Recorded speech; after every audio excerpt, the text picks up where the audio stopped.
Assalamualaikum warahmatullahi wabarakatuh. Perkenalkan, nama saya Sirli Astari dengan NIM 211290009.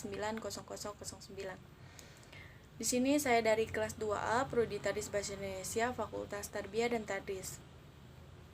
Di sini saya akan menyampaikan materi tentang fonetik. A. Pengertian fonetik. Fonetik adalah bidang ilmu linguistik, pengucap, atau penghasil bunyi ujar sistem bunyi suatu bahasa.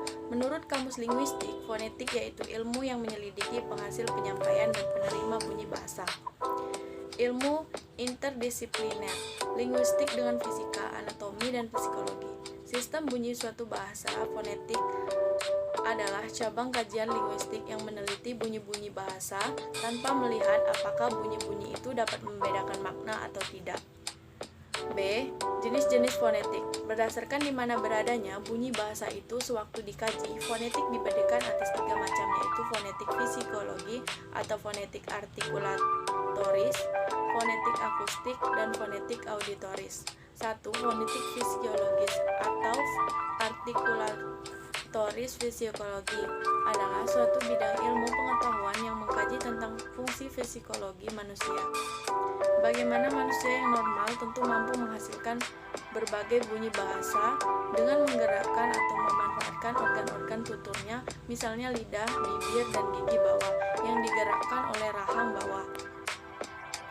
2. Fonetik akustik. Fonetik akustik mempelajari bunyi bahasa menurut aspek-aspek fisiknya. Kajian fonetik akustik bertumpu pada struktur fisik bunyi-bunyi bahasa dan bagaimana alat pendengar manusia memberikan reaksi kepada bunyi-bunyi bahasa yang diterima.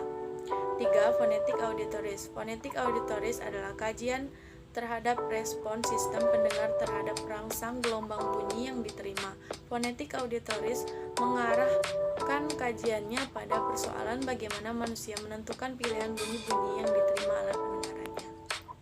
C. Proses pembentukan bunyi. Dalam proses pembentukan bunyi, sumber energi utama adalah arus udara yang mengalir dari paru-paru. Getaran-getaran itu timbul pada pita suara sebagai akibat tekanan arus udara yang dibarengi dengan gerakan alat ucap sedemikian rupa sehingga menimbulkan perbedaan atau perubahan rongga udara yang terdapat dalam mulut atau hidung.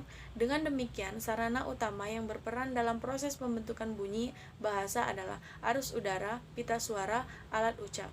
D. Organ-organ tubuh yang dipergunakan sebagai alat ucap dapat dibagi menjadi 3 komponen, yaitu A. Komponen supraglotal, B. Komponen laring, C. Komponen subglotal. Baiklah, itu saja materi yang dapat saya sampaikan. Wassalamualaikum warahmatullahi wabarakatuh.